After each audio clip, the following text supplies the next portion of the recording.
All right, yep. Vatican II word salads. Hello, everybody. This is the Catholic Esquire. There's always talk about chaos and sanity coming out of Rome, out of the Vatican, whatever Francis Bergoglio is doing. And what I've been trying to do on this channel is make it very clear to you that whether we're talking about Nancy Pelosi receiving Holy Communion, whether we're talking about the Synod of Synodality destroying the entire structure of the entire Catholic Church in front of everybody's eyes, whether we're talking about speeches to students in Singapore that every religion is a pathway to God.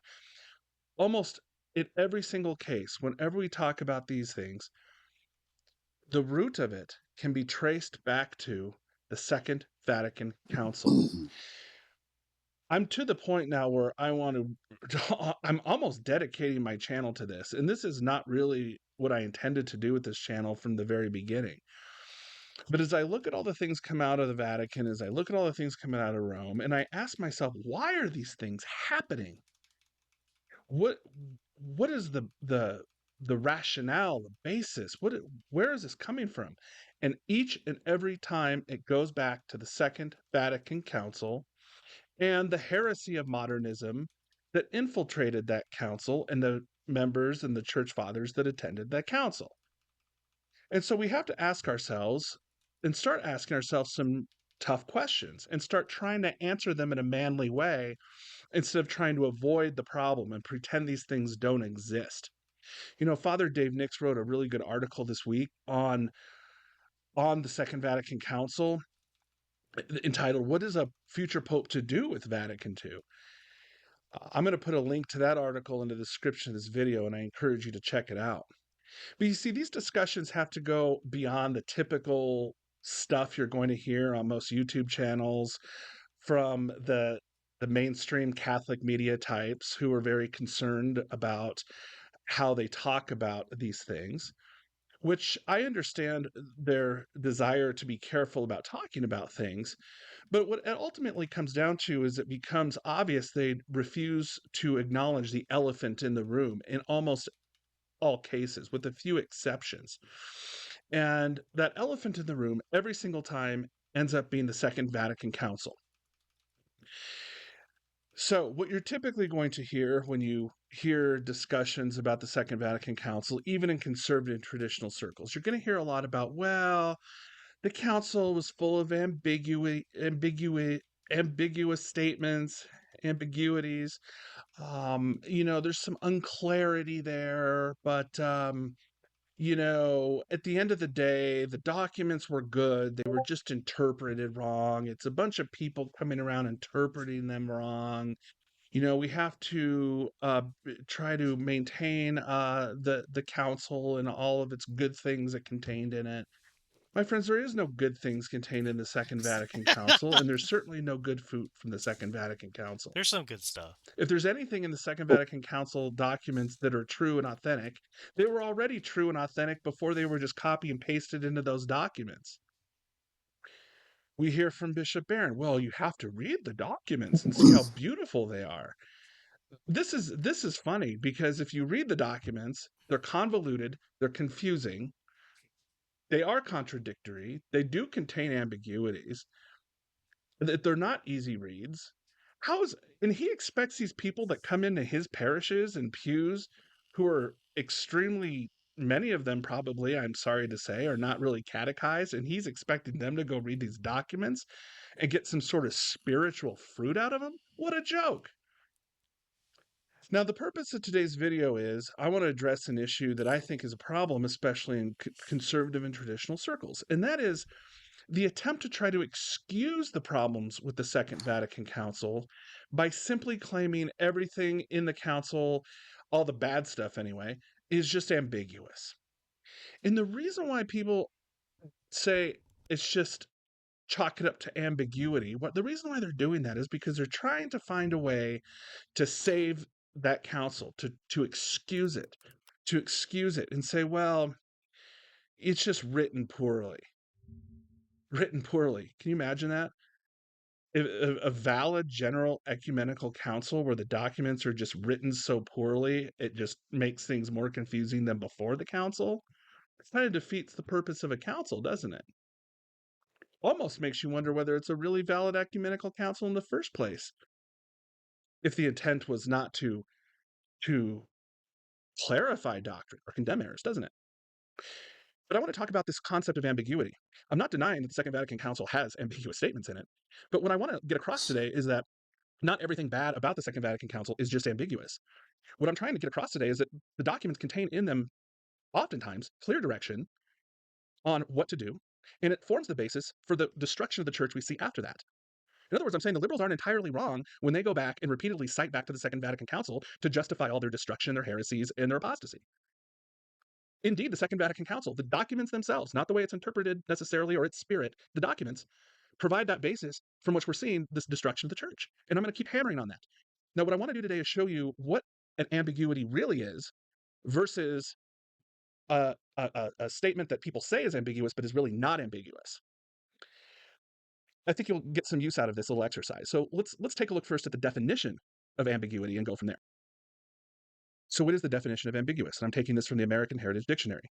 It really is two definitions, two parts that are related.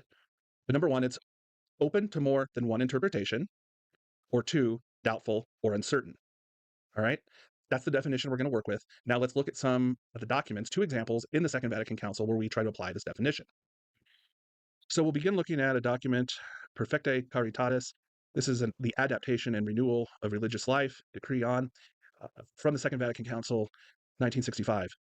Look at paragraph 2 at this, and I highlighted this ahead of time for you. Now they're talking about religious societies. In paragraph 2, it says the adaptation and renewal of the religious life includes both the constant return to the sources of Christian life and to the original spirit of the institutes and their adaptation to the changed conditions of our time. All right, now this is a good example of a ambiguity. Why? Because it says two different things that are in conflict at the same time in the same sentence, my friends. It says the adaptation and renewal of religious life includes both the constant return to the Isn't that sources of all crazy? Christian life and to the original spirit of the institutes, Yeah, okay, dude. and their adaptation to the changed conditions of their time. So you're either going to return to the sources of the Christian life and the original spirit of the institutes, or you're going to adapt them to the changed conditions of our times. That's an ambiguity. You can't. It conflicts with itself. That sentence. You can't do both. Which one is it? Are we going to change the? Are we going to change our society, our institute, to meet the conditions of our time, or are we going to change them and renew this original spirit of the society? Which one is it? Now you say, oh well, maybe they'll clarify it below. Well, no, they just dig in. If you scroll down, they say, therefore, let their founders' spirit and the special aims they set before them, as well as their sound traditions, all of which make up the patrimony of each institute, be faithfully held in honor. Okay, that sounds good. But then again, in the next sentence, all institutes should share in the life of the church, adapting as their own and implementing in accordance with their own characteristics the church's undertakings and aims in matters biblical, liturgical, dogmatic, pastoral, ecumenical, missionary, and social. Well, let me ask you this, my friends. What if the purpose of your institute is to maintain and preserve the original traditional Latin Mass? What are you supposed to do in this situation? Because it says right here, you're supposed to adapt to the church's aims and understandings of liturgical matters. Well, if the church has a new Mass, but my society, its purpose is to preserve the traditional Mass, there's a conflict there. It's an irreconcilable conflict. Now, I'm perfectly aware that after the Second Vatican Council, there's been other documents like Traditionis Custodes that deals with these issues. But I'm talking about this document right here itself. You have to look at the four corners of each document you're looking at to determine if there is an internal inconsistency. Now, this is a good example of one of those inconsistencies that makes it ambiguous. You have no idea what to do by just looking at this document, how you're supposed to change or what you're supposed to change, because it conflicts, especially if the purpose of your society is something like liturgy. Now, if we go on to Sacrosanctum Concilium, this is another example of one where people think it's ambiguous, but it's not. But it's close, but it's not. And I'm going to show you why. If you look at paragraph 36, this is where it talks about Latin, all right? We're looking at Sacrosanctum Concilium, 36. Section 1, subsection 1, it says, particular law remaining in force, the use of the Latin language is to be preserved in the Latin rites, period.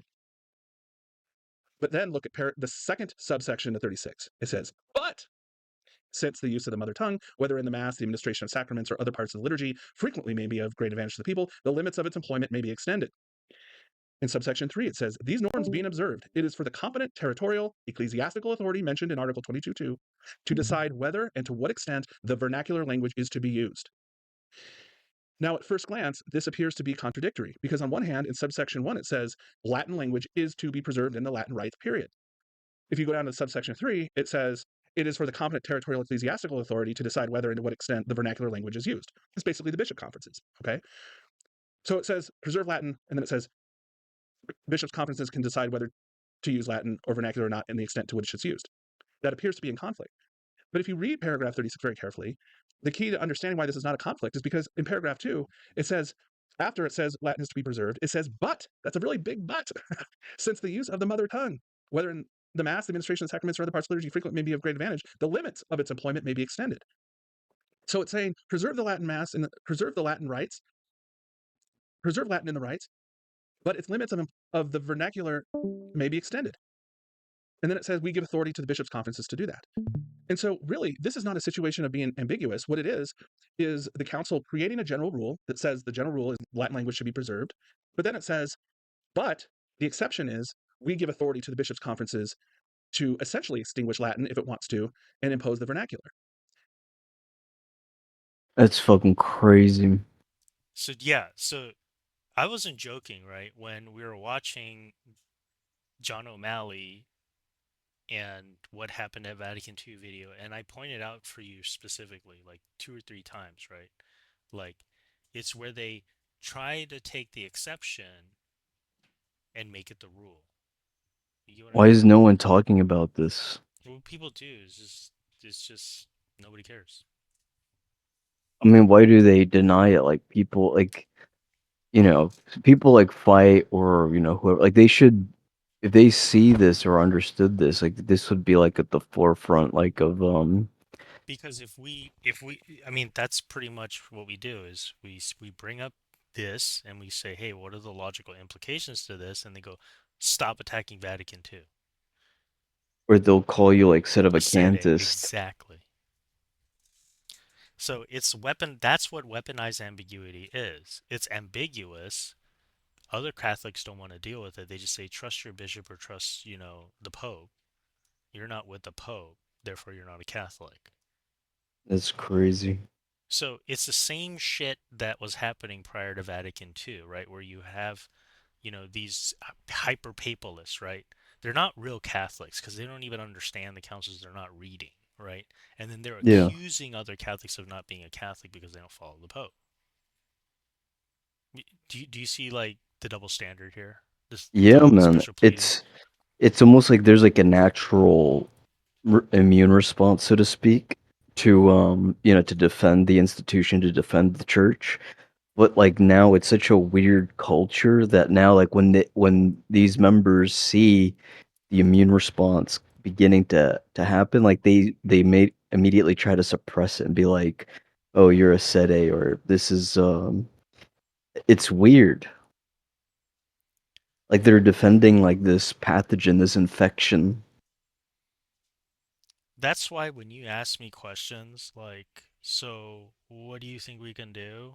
Like, I can't, my realist answer sounds pessimistic, but like, that's why I'm like, no, it's gonna get worse. There's no stopping it. It's over. Unless there's like literal divine intervention at that level. Uh-uh. Yeah,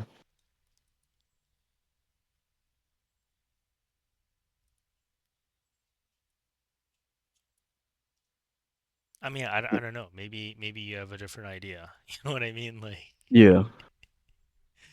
oh shit. Yeah, play this. Like at least I mean I don't see how, So, this is a situation of where the exception to a rule swallows the rule. It's not ambiguous. If it clearly gives authority to the bishops' conferences to get rid of Latin and impose the vernacular, it gives it authority to do that. So, despite the fact it says preserve the Latin in the Latin rites, nevertheless, we give authority to the bishops' conferences to extend the vernacular language, and they can determine to what extent. Okay? Now, so that's not technically an ambiguity. That is simply a rule with a very large exception that swallows the rule. So it looks like you're preserving Latin when, in fact, You're really not. And you're just giving it over to the bishops' conferences to decide whatever they want to do and eliminate the Latin Rite. Do you see how tricky this is? Do you see how devious this is? This is sad, my friends. This is sad. And these types of tricks, these types of word salads are done throughout all 16 documents of the Second Vatican Council. So if it seems like I'm splitting hairs here on this, I am. I am splitting hairs here because the drafters of the documents of the Second Vatican Council were also splitting hairs, and they were doing it in order to achieve an agenda.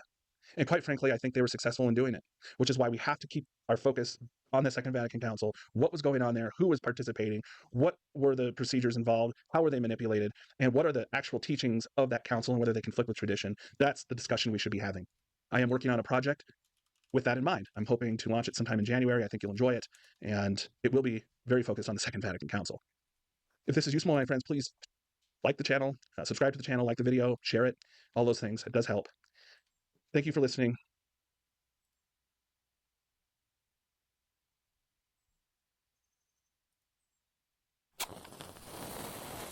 Coming today to talk about the error of collegiality. It's found in the Second Vatican Council documents, the text of the documents themselves. And this is the video component to the essay that I provided for on my website, catholicsquire.org, on this error. This is the third error in a series of errors I'm discussing about the Second Vatican Council. The first one was religious freedom, the second one was ecumenism, and this third, and for right now, the final one is on collegiality. I will put a link to my written essay in the description to this video. This is a very important area to talk about because this goes to the heart of the Catholic Church. It goes to the heart of how the church is governed and how it's structured. And unfortunately, the modernists who have infiltrated the church have realized that in order to accomplish their goals, and there's many goals, we've talked about that other places, but in order to accomplish their goals, one of which is to construct a new type of church, an ape of the church or an anti-church, whatever you want to call it. In order to do that, you have to attack the fundamental structure of the church itself. And what that means is that you have to attack the papacy itself and even reconstructing the authority of the bishops and even taking into account potentially lay opinion on how the church should be governed and lay opinion on faith and morals. How in the world did we come to this? So this all begins formally with the Second Vatican Council. Again, my friends, this is very important. We talked about the Second Vatican Council. If you're unhappy with the way the church is today, if you're unhappy with what you're seeing with Francis, if you're unhappy with what you're seeing with the bishops and what's being taught or not taught, we have to go back to the Second Vatican Council. And this is the thing so many Catholics are afraid to touch. And part of it is because it can be complicated. A lot of the modernists tell us, well, just read the documents. They're so beautiful. They're not beautiful documents. They're laced with heresy and corruption and error. And this is what we're trying to do with this series of videos and essays, is try to show you in the text of the documents themselves the errors, and then the implications of those errors and how it plays out over time. And we'll be able to see that today. So the primary area with collegiality has to do with how governing authority is structured in the church. The traditional teaching of the Catholic Church is that all power, governing authority, the supreme authority, lies with the Pope. Any juridical or governing authority, it's the same thing. We'll assume it's the same thing. Any juridical or governing authority, according to tradition, and this is according to Pope Pius XII, especially even very recently before the Second Vatican Council in his encyclical Mystici Corporis, all governing authority that the bishops have come to them by way of the Pope. All governing authority is passed down to the bishops from the Pope, not by God or Jesus Christ himself directly. Now, what the Second Vatican Council taught, and I'm speaking specifically in Lumen Gentium, paragraphs 21 and 22, what it taught was that juridical and governing authority is given by God directly to the bishops themselves, not by and through the Pope. Now, it does say that the bishops are not supposed to exercise that governing or juridical authority without permission of the Pope or without being working with the Pope on that thing, on those things. But it very specifically says that upon the consecration, their consecration as a bishop, they receive governing authority from Christ directly. And what that does is it bypasses the Pope. You can see now where the destruction of the structures is coming, all right? This is directly in conflict with what the tradition of the Catholic Church has taught, as recently as Pope Pius XII before the council, who made it very clear that all governing authority comes to the bishops only by way of the bishop. Now, bishops do receive at their consecration a power or faculty or ability to conduct sacraments, such as confirmation or ordaining priests. Um, this is a sacramental power that does come by way of their consecration. What they don't get is the power to govern a jurisdiction, to govern a diocese, okay, to administer a diocese. All right, that does not come to them from Christ. That comes to them only from the Pope, according to tradition. And the Second Vatican Council changed that, and it's in the documents Lumen Gentium 21 and 22. Now, what does all this mean? And by the way, that interpretation is not it's not disputed. It's not disputed. I mean, Pope Benedict XVI agreed with that interpretation. Pope John Paul II agreed with that interpretation. Of course, Francis does. And so all of these things are laid out in the written essay that talks about collegiality. Again, I'll put a link to that in the description of this video so you can get the details on that, and you can see how what exactly tradition has said over the years Hmm. and how it conflicts directly with Lumen Gentium. Now, how does this play out in real life? Well, unfortunately, if you're aware of what's going on in the church right now, you know we're in the midst of the synod of synodality. This is the idea where Synod. a bunch of lay people and priests and bishops throughout the world, they get together, they hold conferences, they have surveys, they dialogue, and they talk about things about how the church should be operating, and also talk about even faith and morals. So, and they style the synod of synodality as just a way for the church to hear what the people have to say, as if that the laity or the people can take surveys and vote on what the teachings of the church should be. But you see, all of this only can come about when you realize, or if you believe, that governing authority can be dispersed to others outside the direction of the Pope himself. And that's the error of collegiality that is contained in the Second Vatican Council. So yes, there it says it's just the bishops Oh receiving this wait, power, Bismo, can you pause real quick? but there's really nothing. I have to grab something real quick.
All right, I'm back. I just had to get my food. Else beyond that would suggest that the bishops therefore cannot share this power in any way with the laity, at least according to the Second Vatican Council. Now we know as Catholics that this right there in Holy Scripture, it was this power of governing the church was given to Peter and Peter alone. The apostles certainly have their roles, and no one's denying that. It's like no one denies that the bishops have their roles. But as the First Vatican Council taught, the bishops, the extent of their authority extends to just their diocese, just their jurisdiction, and that power, even that power itself, is only given to them by the Pope. Now, another area where this is coming out is you can see it in the recent Bishop of Rome document back from June of this year, June of 2024. The Vatican issued this document, and it's basically a summary of opinions of Protestants, of the Anglicans, Lutherans, Eastern Orthodox. It's a summary of different ideas about how this notion of Petrine ministry can be exercised. This is also very important. What they're trying to do, and they freely admitted in that Bishop of Rome document, is change how the church understands the First Vatican Council, Pastor Eternus. You see, what they're trying to do, my friends, what they're trying to tell you is that while God may have willed that papacy, or they call now Petrine ministry, exists, it's not by divine right how that Petrine ministry is exercised. In other words, it's up to human law, church law, ecclesial law, to change what it means to exercise a Petrine ministry. Now, they tell you they're doing this for ecumenical reasons, because the Lutherans and the Anglicans, they're okay with this notion that God gave Peter a special power, a special ability, or responsibility. But what they don't accept is that the Pope has juridical or governing authority over the Church of Christ. They don't accept that. And so what the modernists in the Catholic Church are trying to do, because again, they're trying to create one world religion, one global religion, put aside these doctrinal differences. We're all going to create this one globalist religion that reflects the values of the globalist agenda. In order to do this, what they're saying is, hey, look, we can change the way the papacy is exercised. That could mean having various bishops come together in a council to discuss Do you think that's matters accurate? of doctrine, of authority, of governing authority, Is whatever the what case is. accurate? We can make this What Petrine this ministry. guy's describing right now, like that What they're did he trying describe? to, Good. huh? Or what he's?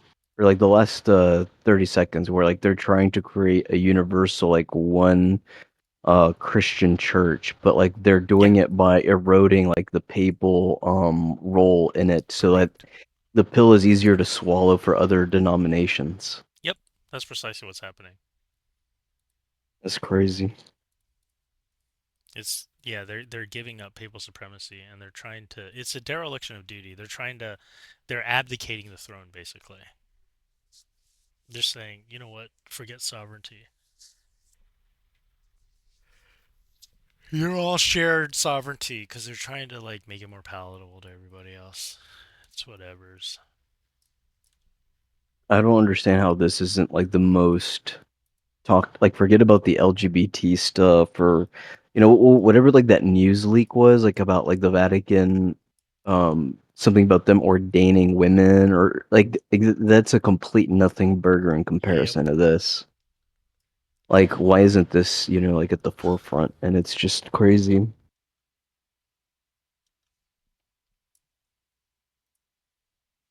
because it's nothing but cope. Ministry that used to be held by one man, one pope, and So expanded out to multiple bishops, perhaps, you even understand the non-Catholic idea of bishops, collegiality like now, Eastern okay? Orthodox. So, I mean, when you Yeah. hear this stuff like collegiality all the time, like this is one of those things that wasn't clearly defined at the council, and they're trying to figure it out. You know what I mean? Yeah. But but in their attempt to try to figure it out after the council, they're just gaslighting everybody who's not part of their club. Or maybe even include laity, or maybe just have one or two people exercising this role as pope. Where have we seen this idea before, my friends? With Pope Benedict when he resigned the ministry of the Bishop of Rome. The point being is they're attempting to destroy the structure of the church. They're attempting to change how the papacy itself is exercised. And what they're trying to convince everybody is that it doesn't have to be one man who holds the papacy and who has governing authority over the church. And all of this stems from what we see in Lumen Gentium at the Second Vatican Council. And so I hope this helps you understand why looking at the documents of the Second Vatican Council is so important, and seeing that what's contained in them in many places are actual errors, not just ambiguities, not just unclarity, but error. And when you can identify those errors, then you can see everything that follows from that is not of God, but is of man. And this is not right. This is not what Catholics should expect. And we need to have this discussion. We need to have these discussions, which too many people are afraid to have. Thank you for listening to this video. If it's useful, share the video, subscribe to the channel. Please pray and continue to pray for the church and the conversion of the world and the restoration of the traditional Latin Mass to every parish throughout the world. Thank you and God bless. Yeah, man, I know that is very much like on the money. And like there was something I said a while back where it was like with all of this happening, that they're also like the people that are kind of complicit or going along with all of this are just as like guilty, so to speak, for allow like to be ignorant, right? Like the onus should be, if your leaders are doing this type of thing, that for you to be like aware and critical and try to like get rid of this type of stuff. But a lot of the, at least the Catholics that we kind of argue with here, so to speak, like fight and whatever, that there's like a type of guilt that is associated with being complicit and allowing this to kind of Yep, occur. and they don't want to face up to it. That's precisely what it is. But yeah, play this one. But the hard part is instead of dealing with it, they want to throw everybody else under the bus. Yeah. It's sickening.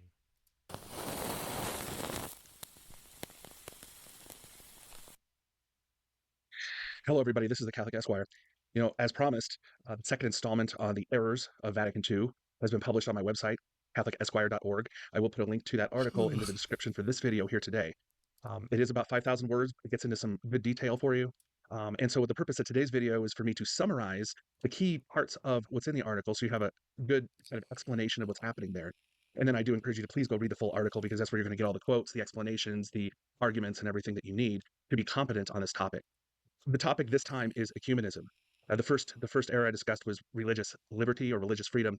This one is now on ecumenism, and I talk about how the Second Vatican Council distorted the meaning of ecumenism. Of course, the term ecumenism has been used in the church before. We hear it with the term ecumenical council, right? That's where all the bishops of the world come together under the authority of the Pope.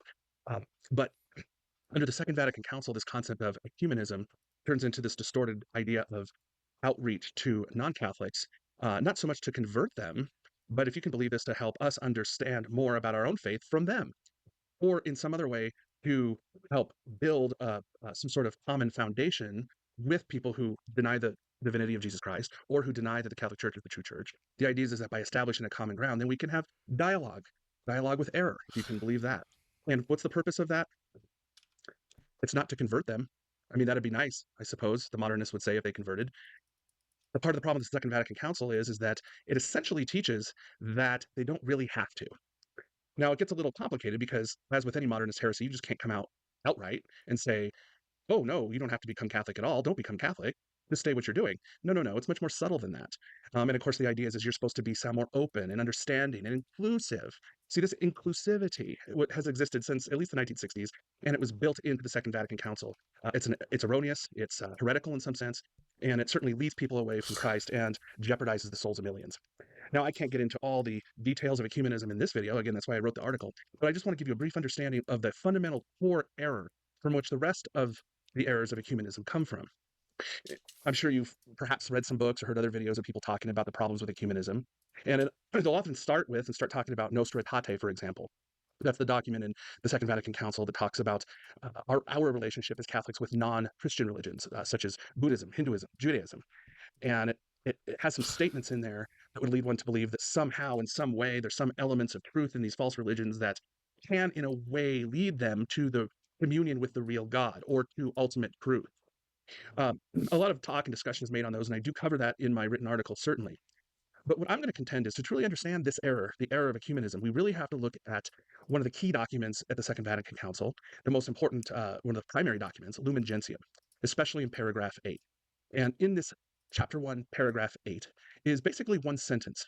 And you'll notice with errors of modernism, what they like to do is they'll say a lot of things that are not objectionable, that are true, and then they'll throw in a little something. Michael Davies used to call them time bombs, but I don't like to call them time bombs necessarily all the time because they're not always okay on the surface and then blow up later on. Sometimes they're just not okay. And this is the situation with this. Now, I'm going to read you very quickly here. I'm not going to show you the words because I don't like reading off the screens that much for you. You can do your own reading. But I just want to point out what the primary issue is with this. It's in, as I said, Lumen Gentium. And in paragraph 8, there's a sentence that says, this church, and they're talking about the Church of Christ, or the mystical body of Christ, constituted and organized in the world as a society, subsists in the Catholic Church, which is governed by the successor of Peter and by the bishops in communion with him, although many elements of sanctification and of truth are found outside of its The visible 10 structure. different. Unquote. That sentence right there is loaded with problems. The biggest and primary issue with this is that it does not say that the Church of Christ is the Catholic Church. It says that let me make sure I get this right again. It says that the Church of Christ, constituted and organized in the world as a society, subsists in the Catholic Church, which is governed by the successor of Peter. Now, why does it say the Church of Christ subsists in the Catholic Church and not the Church of Christ is the Catholic Church? What the modernists will tell you is that this is not a big deal. They will say it doesn't matter. Subsist basically means the same thing. But what's interesting, if you do some history on this, is that the original draft on this document actually did say the Church of Christ is the Catholic Church, and it got changed. Now, if there's not a big deal between the Church of Christ is the That Catholic is Church fucking and the Church of crazy. Christ subsists in the Catholic Church, Yeah, pause that, dude, because why that would there kind be of like change? Why would what this illustrates is that Jesuits? there is profound meaning in altering the original. Like, what was the version that he came up with, where it's like the Catholic Church is the, I forgot the exact term, but like if the church is the end all be all of like the true Christian church or Christian society, then it would naturally proceed like that the other denominations are like astray and like not in like metaphysically valid. But instead of going with that one, if you deliberately go with your more, inclusive, well, the The inclusive interpretation.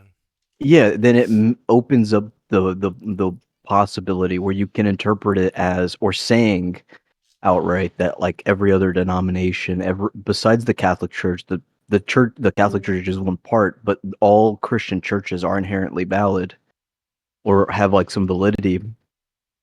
Then all, like that's a whole different can of worms at that point. what you're saying is like being Catholic is not the end all be all for having like a metaphysical um or a monopoly on like metaphysical validity, Yeah. you know. And then that bleeds into papal authority, right? Yeah. And papal sovereignty and lowering it to this idea of collegiality.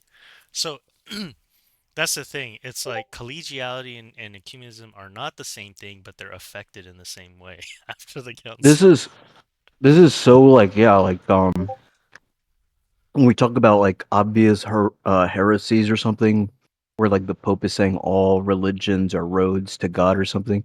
Yeah. This is like another one like that's a very out there. It's like that the Catholic Church is a part of like the Christian church. Like that it is not the, Christian society or however he worded it. Because then at that point any Christian denomination would just be just like as metaphysically valid as the Catholic Church by that wording. And then yeah, like you just said, like the papal what was it called? Papal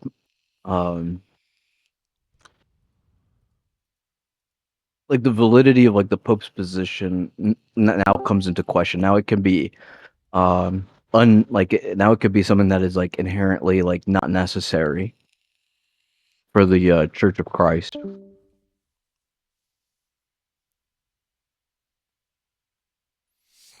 Silent, what do you think about all this? I didn't hear all of it. Say that again. Here, go back at least a minute. Okay. Here, are you watching this? Oh, give me a second. Yeah, dude, come watch this. This is crazy. And who wrote this thing? Like, What's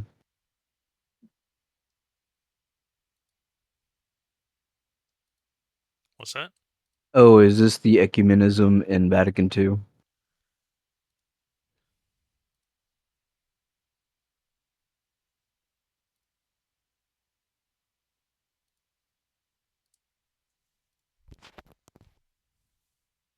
Are you ready, Silent? I'm just same sentence. Let me just give me. Now I'm ready. Okay, okay. Are you play it? Let me. I'm ready. Loaded with problems. The biggest and primary issue with this is that it does not say that the Church of Christ is the Catholic Church. It says that let me make sure I get this right again. It says that the Church of Christ, constituted and organized in the world as a society, subsists in the Catholic Church, which is governed by the successor of Peter. Now, why does it say the Church of Christ subsists in the Catholic Church and not the Church of Christ is the Catholic Church? What the modernists will tell you is that this is not a big deal. They will say it doesn't matter. Subsist basically means the same thing. But what's interesting, if you do some history on this, is that the original draft on this document actually did say the Church of Christ is the Catholic Church, and it got changed. Now, if there's not a big deal between the Church of Christ is the Catholic Church and the Church of Christ subsists in the Catholic Church, why would there be a change? Why would someone in the council go through the effort of changing that language? And I contend it's because they want to teach a different meaning that's what's been taught previously in the Catholic Church. Now, what has been taught previously in the Catholic Church? Again, in the written article, I lay out many quotes from the Church Fathers, Thomas Aquinas, multiple popes. For today's video, I just want to read from Pope Pius XII. So, Pope Pius XII talked about the nature of the church and what he said, and I'm reading from very briefly here, reading from Mystici Corporis. This is from 1943. And he says, if we would define and describe this true church of Jesus Christ, which is the one holy Catholic apostolic church, we shall find nothing more than noble, more sublime, or more divine than the expression, the mystical body of Christ. All right. So what he's saying here is that it's the same thing, but he makes it more explicit, even in Humani Generis, and this is Humani Generis was an encyclical from 1950, Pope Pius XII as well. And he says some say they are not bound by the doctrine explained in our encyclical letter of a few years ago, and based on the sources of revelation, which teaches that the mystical body of Christ and the Roman Catholic Church are one and the same thing. Now, what happens and what Vatican II did was it changed that. Again, there's that slight little change there in meaning, which opens the door for a whole realm of insanity, chaos, heresy, and apostasy. And what they did is they said, no, the Church of Christ is not the same as the Catholic Church. When it says the Church of Christ subsists in the Catholic Church, and there's a reason for that. The Catholic Church subsists in the Catholic Church? What? That's retarded. The idea is that outside the Catholic Church, within this broader scope of the Church of Christ, there is room for other types of religions, particularly the Protestants, those who have been baptized in the name of the Father, Son, and the Holy Ghost, and in some way they have some relation or partial communion with us as part of the Church of Christ. That concept is novel. That concept is new. That concept is erroneous. Now, again, they're going to tell you, well, it's not really changing. Subsist the same as is. No, it's not, because subsist it has a connotation that's a little different and it's a little lesser than just is. And what I did, and I'm kind of proud of this, I put together a little diagram to try to explain to you the difference between the Okay. traditional version and the Vatican II version, so you can see what's happening here. Let me show that to you real quick. Okay, you can see this diagram. I created this, and it helped me to understand a little bit more about the difference between that the Church of Christ is the Catholic Church versus the Church of Christ, or the Catholic Church subsists in the Church of Christ. You'll see this here.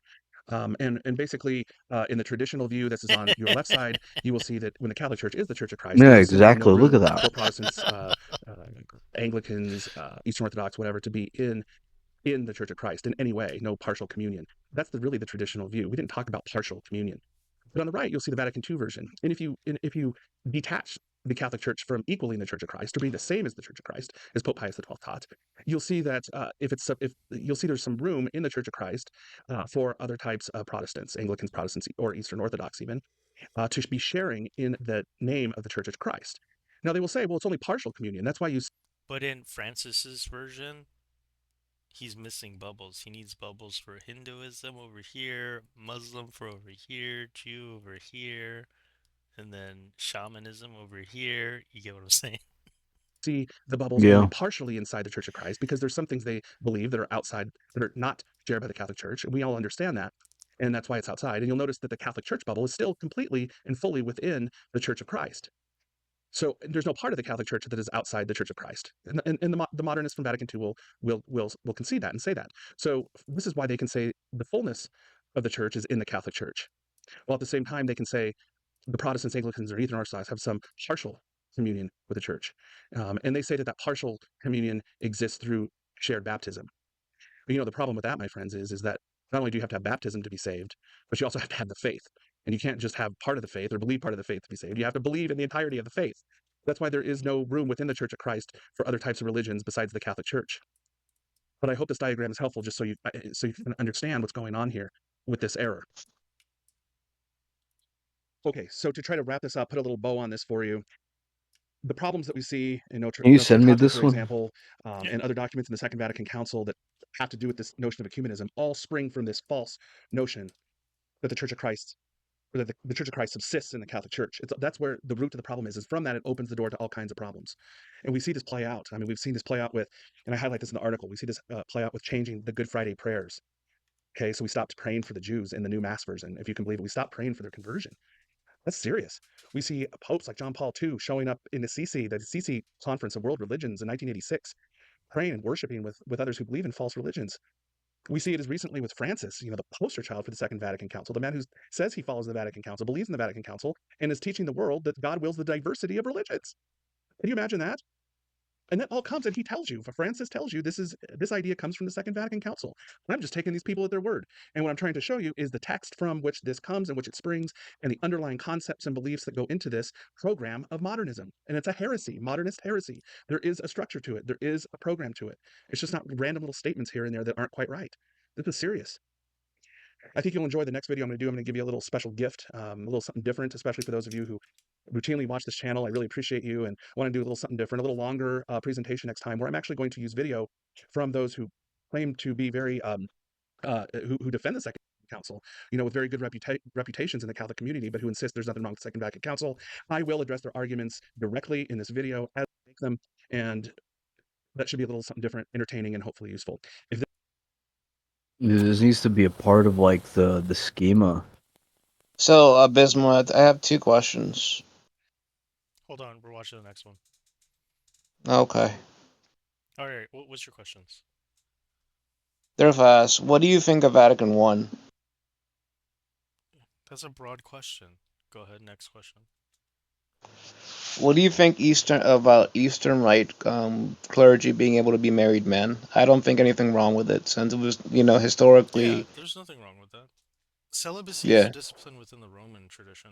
Yeah, like, it's a discipline. It's not dogmatic or doctrinal, and it never will be.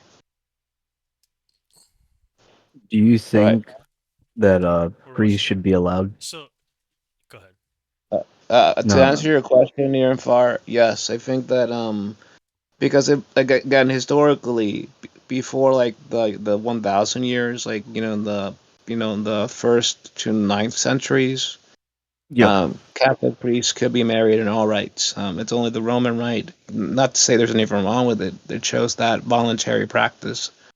But there's nothing wrong with Eastern Rite priests being married men. As long as, in my opinion, if your children are grown and it's just you and your wife, I don't see anything wrong with it.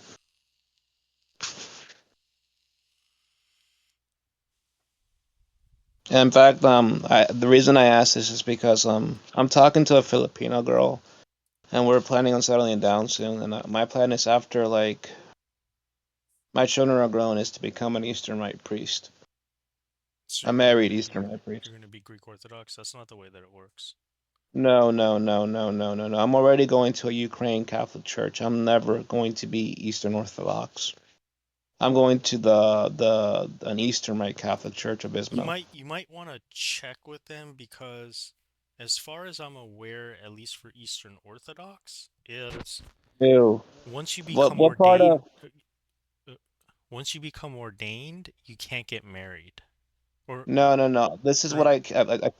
if you were paying attention, with all due respect, I said I'm gonna get married, and then when my children are older, I'm gonna Oh, become like okay. a All right. yeah. I already know. Yeah, like and I'm Yeah, I not mean becoming Eastern that happens in the Roman rite as well. There are people, but your wife has to obviously pass on. consent. Yeah, No, no, it but has to. She no, has to pass on. yeah, Like She but has like to in the Eastern. die. if you had children, right, and then your wife dies and you're older, then some bishops will, let you be a priest. I obviously know that, but I'm talking about like being Oh, alive, okay. my wife. But He like I'm wants to have saying, his cake and eat it too.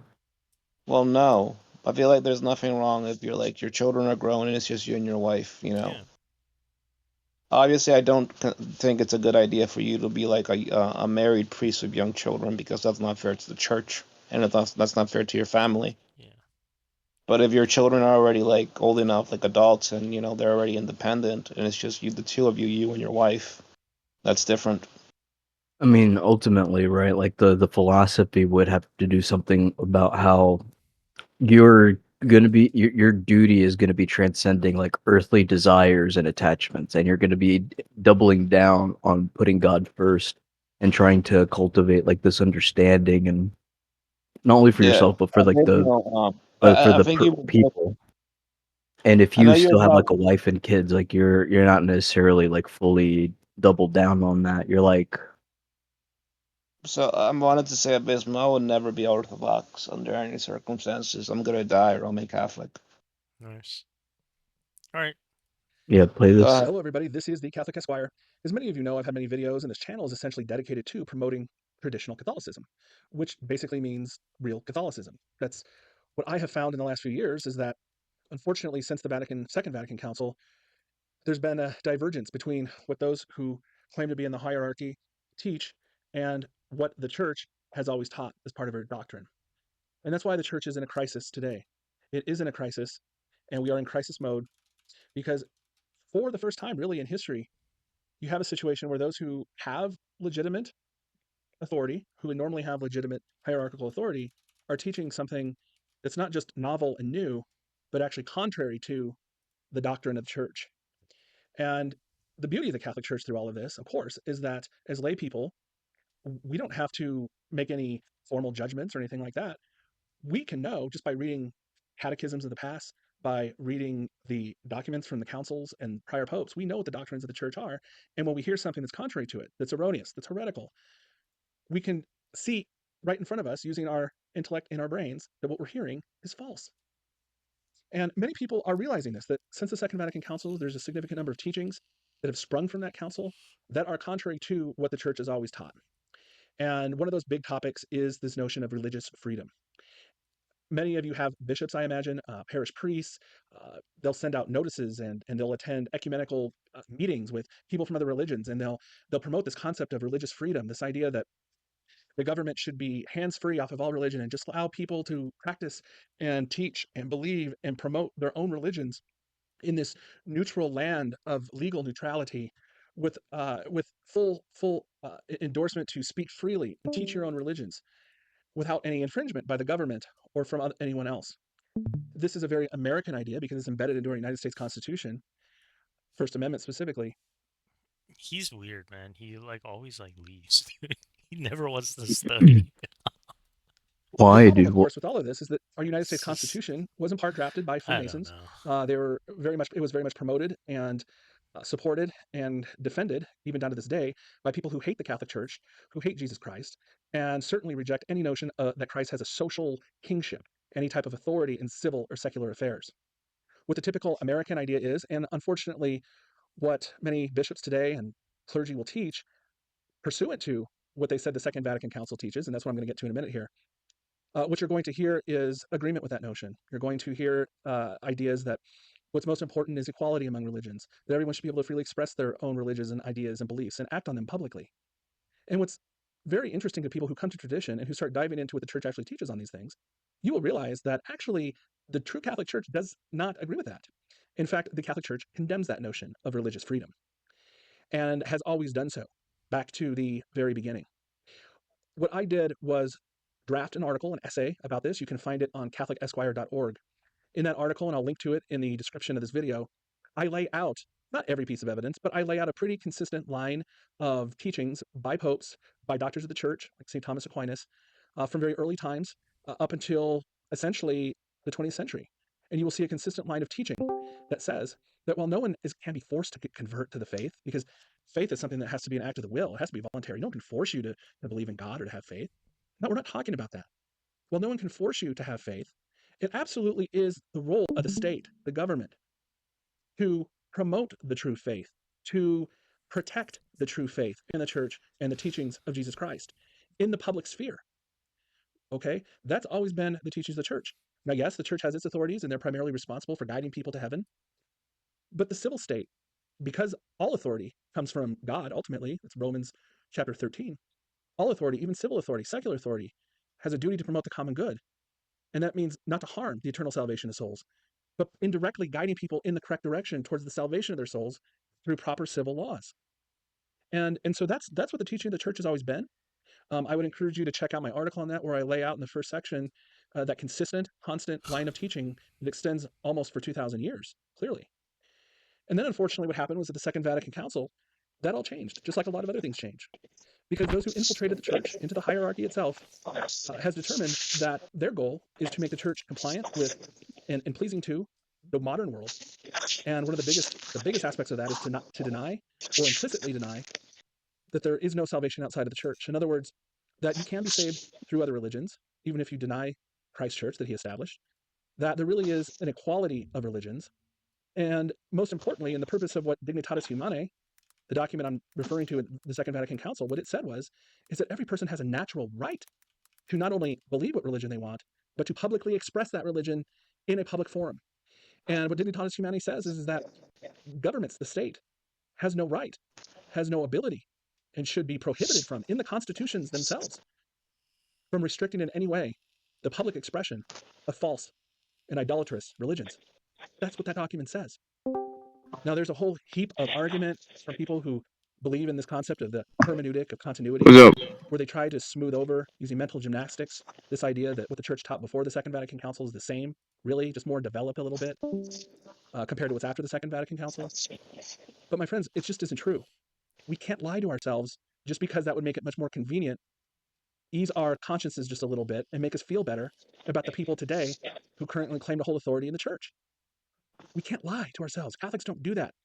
What real Catholics do, it's a manly religion. It's not this feminine, this effeminate, wimpy religion where we just make up things to get along with other people. We have to stand up for the truth. And it's not charitable to lie to people. And so what I think needs to happen here is we really need to have a discussion about the Second Vatican Council, about the errors, about how it's harmed the faith and our understanding of the faith, and most importantly, how it has real life effects on our everyday lives. Because, my friends, we live in a world where their laws are toxic, they're poisonous. We live in an anti-Christ political ecology where everything is against God and rejects God. And our laws reflect that, our public laws reflect that. And unfortunately, what happened with Dignitatis Humanae in the Second Vatican Council is it completely cuts Catholics off at the knees on this. in order to fight for the faith, to fight for the gospel, to fight for Jesus Christ and his social kingship. And that's why these things are so important. It's so important that we get it right. I understand it's not very comfortable for some of these priests or even well-known lay Catholic people to get up in front of Protestants and say, hey, I'm sorry, but ideally our nation should be a Catholic state. We should have laws that are grounded in the truths of the faith, including those that promote and defend the Catholic Church, the one true church founded by Jesus Christ. I understand it's not easy to do that. And it's a lot easier just to say, well, since the world's already gone to hell pretty much, we're going to hope for what we can get, and maybe a government that just leaves us alone and lets everybody believe whatever religion they want. Now, traditional Catholicism understands and is very pragmatic. That's what I love about tradition. It's very pragmatic at the same time as holding steadfast to the truth. Pope Leo XIII said, look, I understand the world is dominated by liberals now. I understand we're not always going to be successful in going in with swinging swords and conquering all these governments and making them Catholic governments, especially when most of the people aren't Catholic. That's impractical. And that's absolutely true. And so in those situations, what the church says is, well, we can tolerate for a period of time, these governments that refuse to help the church, that allow for the promotion of false religions. We can tolerate that. But my goodness, we can never say that someone has a right to believe in a false God. I mean, that would be completely contrary to the church's mission to say that someone has a right to believe in a false God. That's a violation of the first commandment. That's basically saying you have a right to condemn yourself to hell. How is that possible? So no, my friends, no. The church is very pragmatic on all these things. We can tolerate the situation as we need to do as a matter of prudence, but you do not have a natural right to promote error, to harm other people's souls. And unfortunately, that's what the Second Vatican Council teaches, and that's one of its major primary errors. And so, my friends, I hope this is a nice little introduction. I encourage you to check out my full article on this, where I get into much more detail. I do a breakdown of Dignitatis Humanae in a way probably you may not have seen others do before. And I kind of wrap it up and say, there's some significant consequences to all of this, and I try to show you why it matters to our lives today and to the lives of our children. So please check it out. It's at catholicesquire.org. I'll put a link to it in the description. Feel free as well to leave comments on the comment section to this video, and please share with your friends, with your family, and subscribe to the channel, because that always helps. That helps. What's the next one? Oh, there we go.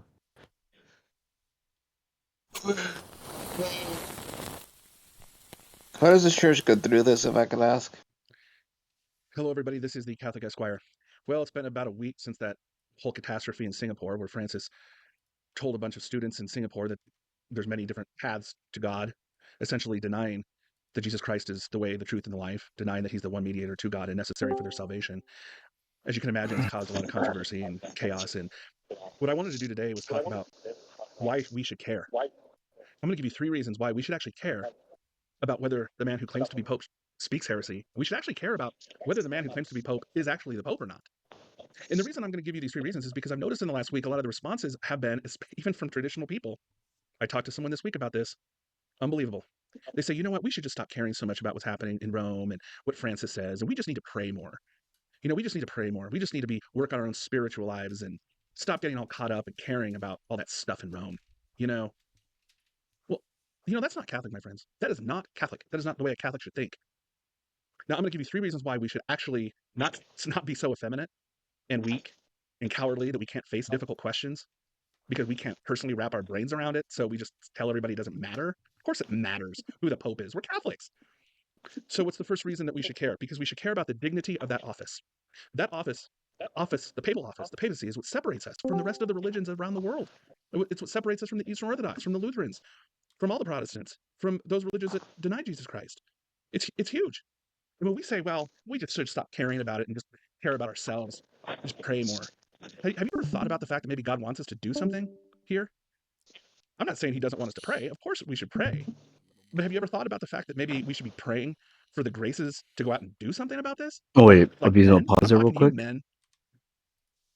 The reason why it's so antithetical, right? Like if you think about like the history and like the purpose of like, let's say, missionary work, you're going out to all these different countries and geographies, that have their own set of faiths, because your position, the theological position is that unless they accept Jesus Christ as their Lord and Savior, they're fucked, dude. They're cooked. So it is directly because you want them to get like salvation through Jesus that you're going out and letting them know about like the potential metaphysical error that they're making, and you're spreading to them Christianity like a way to be saved. Um, Yeah, it's the moral duty of the Christian claim, right? yeah, And so, like, what's weird is, like, when, like, quote unquote agnostic people or atheists or people of other faiths, they're like, thank you for the religious freedom and all that stuff, but all we want from someone who claims to be a Christian is just to be a very good Christian. You know what I mean? So yeah, what they're literally what they're asking for is to do our moral duty. But that's yeah, the thing. But since Vatican II, the church doesn't want us to do that. yeah. And all I was gonna say is like that this teaching or this like bit where it's like all religions are roads that lead to God or whatever is that this is like antithetical to like the spirit of like doing missionary work to spread to spread the gospel. Yeah, I mean it what Pope Francis said on that, it's indefensible is the thing. Because it's literally it but like I know I'm just beating a dead horse because you've heard me say it multiple times. It's intellectually dishonest because the fact of the matter is most religions around the world do not have anything to say about God. And secondly, it directly contradicts God's great or Jesus's great commission, where he literally tells his apostles to go out to all the nations, preach to them, proselytize, and convert them in the name of the Father, Son, and the Holy Spirit, and baptize them with water in the name of the Father, Son, and Holy Spirit. That's And the literally thing, what he yeah, commands. So, anyways, and not only is it like, what was the phrase you used? Like disingenuous or dishonest? intellectually dishonest. Like not only it is it that, but like if you were to go even further, like let's say there's like an Indian or someone out there that's like on their deathbed, they have like about a couple of weeks left to live, and they're wondering, is my Hinduism like the right one? Like, should I be looking into Christianity or should I be looking into whatever? And like, as he like, okay, let me look up Christian news or whatever, and he sees Pope Francis saying all religions are roads that lead to God, and he's like, oh, okay, well, I guess if the Pope, the head of the church is saying it, then then I'm good, right? Like, I was a good Hindu. Now he basically fucked this guy over, and only God would know how the fuck like that situation would have ended up for him like once he died. But yeah, there's something very immoral about that. Like cutting off, like to say something in such a way like that you're gonna be possibly.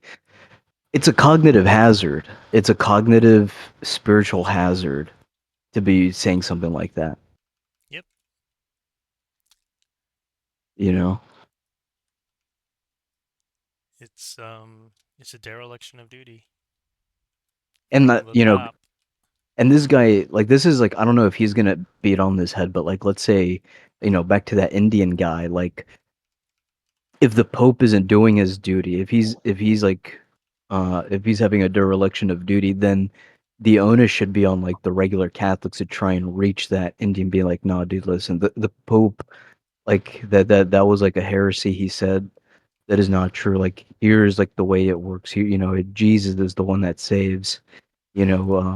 Like, you know what I'm saying? Like, because otherwise, like that Indian guy might get cooked, or that Muslim guy on his deathbed, or whoever the case is. Um, like if he's not going to do his job, the Pope is going to do his job. Then the onus should be on the on the Catholics themselves. Like it's a mission. It's not something you should just Right. be like, oh yeah, that's just the Vatican. I'm just gonna pray more, and I'm just gonna. No, dude. There's people's souls are on the fucking line here. Yeah, so the Orthodox way of talking about what the church is it's the mystical body. The other phrase for the mystical body of the church is called the church militant. So, yes, correct. It's essentially and substantially a missionary church, a missionary community, excuse me, a missionary religion. That's what it is. Because the church is the mystical body and the mystical body is the church militant. It's very clear and pronounced in scholastic teaching, right? Yeah. And that's what they got rid of. Or, yeah.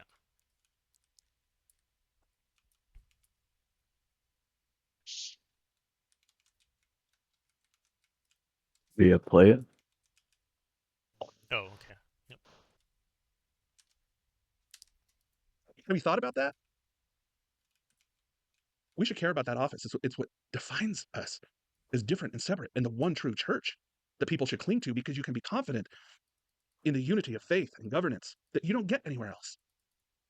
That's why we should care about the papacy and who occupies it and whether that person is teaching heresy or not. Second reason, it protects tradition. We're traditional Catholics. Traditional Catholics mean we believe in tradition. And what does the tradition teach us? The tradition teaches us that the Pope, that office, was given to us by our Lord Jesus Christ, first to Peter and then his successors for 2,000 years. And he is the supreme earthly authority. He is the vicar of Christ, even though Francis denies that title. He is the vicar of Christ.